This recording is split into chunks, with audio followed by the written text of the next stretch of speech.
As the world reflects on the 5-year anniversary of the recent pandemic, concerns about another potential health crisis are growing.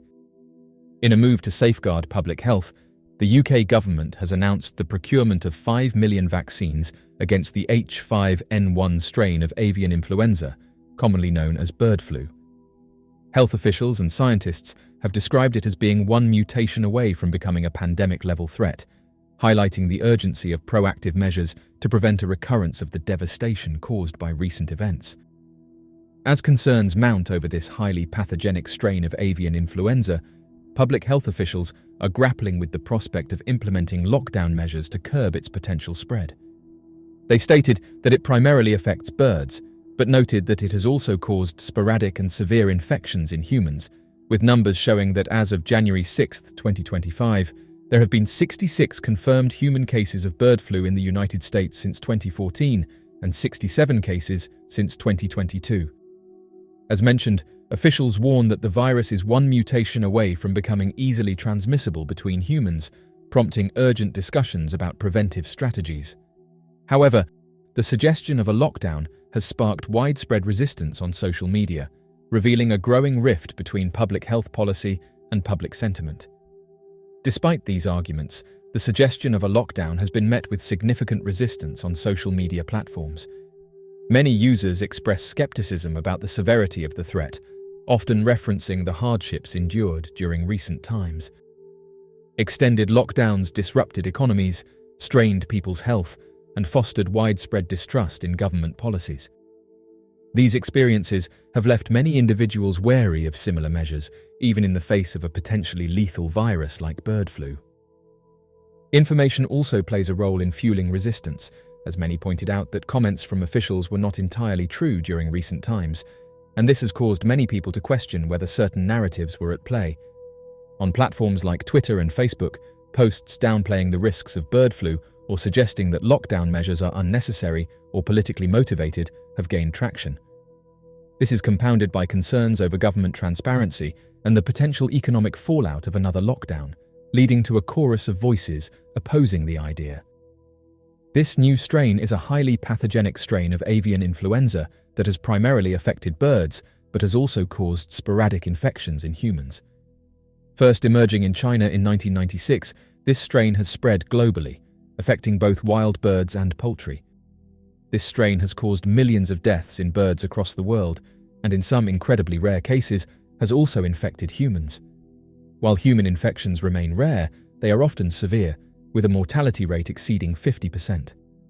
The resistance to lockdown measures highlights a critical need for clear and transparent communication from officials. Public health policies are more likely to gain acceptance when the rationale behind them is communicated effectively. Officials must provide accurate, evidence-based information about the risks posed by this new strain, explaining why preventive measures are necessary and how they will be implemented fairly. Involving community leaders, scientists, and trusted figures in these discussions can help address concerns and combat fear. The debate over a new lockdown reflects a broader challenge in public health policy, balancing the need to protect society against a highly transmissible and deadly virus with the public's right to question and challenge those measures.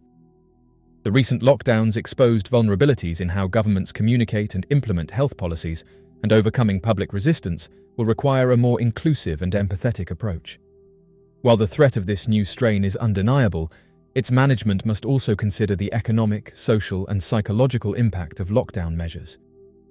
Governments may need to explore alternative strategies, such as targeted restrictions, improved surveillance, and accelerated vaccine development, to reduce reliance on full-scale lockdowns. The potential for this strain to trigger a pandemic lies in its capacity to mutate. Influenza viruses are known for their rapid genetic evolution, and a single mutation could enable this strain to transmit efficiently between humans.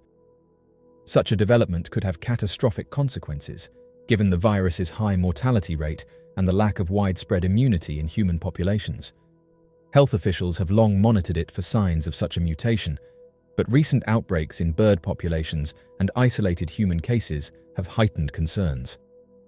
The UK's decision to stockpile vaccines reflects these fears and aims to provide a buffer against a possible outbreak.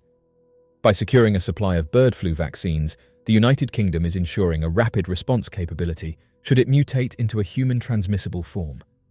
This approach reflects a broader global trend of investing in pandemic preparedness, including the development of universal influenza vaccines and strengthening surveillance systems for zoonotic diseases.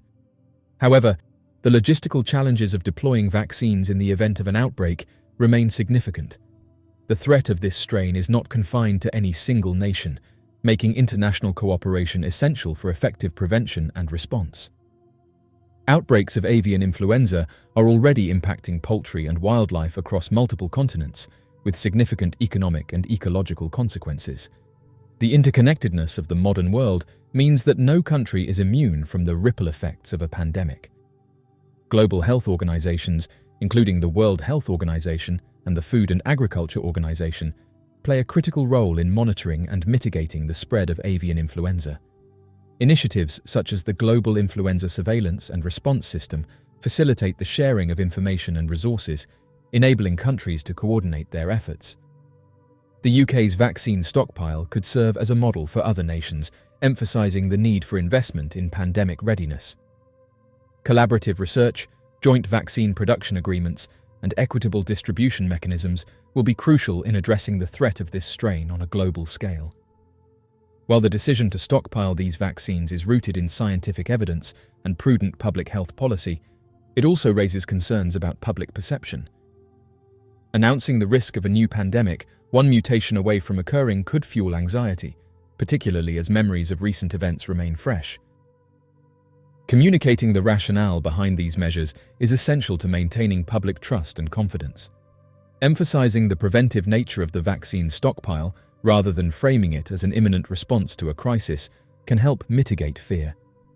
Transparent communication about the current risk level, the steps being taken, and the potential impact of this strain is critical to fostering a well-informed public.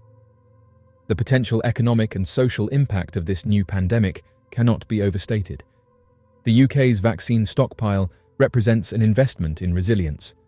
By taking action now, the government is reducing the likelihood of costly disruptions and loss of life in the future. Additionally, preparedness measures like this can strengthen public health infrastructure, leaving the country better equipped to handle a range of crises beyond avian influenza. The global nature of this new strain also raises ethical questions about vaccine access and distribution. The UK's stockpile is a step in the right direction, but it also highlights the disparity between resource-rich nations and those with limited public health capabilities. Addressing these inequities is not just a moral imperative but a practical one, as uncontrolled outbreaks in one region can quickly spread globally. Addressing questions about H5N1 requires a multifaceted approach. Transparent and consistent communication from health officials is essential to building public trust. Messaging should clearly explain the risks posed by this new strain while acknowledging the uncertainties inherent in predicting viral evolution. Avoiding sensationalism and focusing on practical steps individuals and communities can take to stay informed and prepared can also help mitigate fear and doubt. Engaging trusted community leaders, scientists, and public figures in disseminating accurate information can counteract the influence of misinformation. Public education campaigns should emphasize the importance of early preparedness, including vaccination and surveillance programs, in preventing a crisis rather than reacting to one. For many, the most immediate impact of lockdowns was financial instability. Small business owners, service workers, and freelancers faced sudden closures and cancellations, leading to significant income loss. Industries reliant on in-person interactions, such as hospitality, retail, and tourism, were particularly hard hit, leaving millions unemployed or underemployed. Government relief programs provided some respite, but they often came too late or were insufficient to cover the mounting costs of rent, utilities, and other basic needs. The ripple effects of economic hardship extended beyond individuals, affecting entire communities. Local economies reliant on small businesses saw declines in activity, while disparities between socio-economic groups widened. Those already struggling before the pandemic faced compounded challenges, with limited access to resources and support systems exacerbating their difficulties. Lockdowns also exacted a heavy toll on emotional and people's health. Social isolation, a hallmark of lockdowns, left many feeling disconnected and lonely. For individuals who lived alone, The absence of human interaction became a source of profound distress. Even for those with families, the monotony of staying home and the stress of juggling work, childcare, and household responsibilities created significant strain. The uncertainty surrounding the pandemic further amplified anxiety. Fear of contracting the virus, concern for loved ones, and the unpredictable duration of restrictions left many feeling powerless. Health services, often overwhelmed by increased demand, struggled to provide adequate support, leaving some individuals without access to necessary care.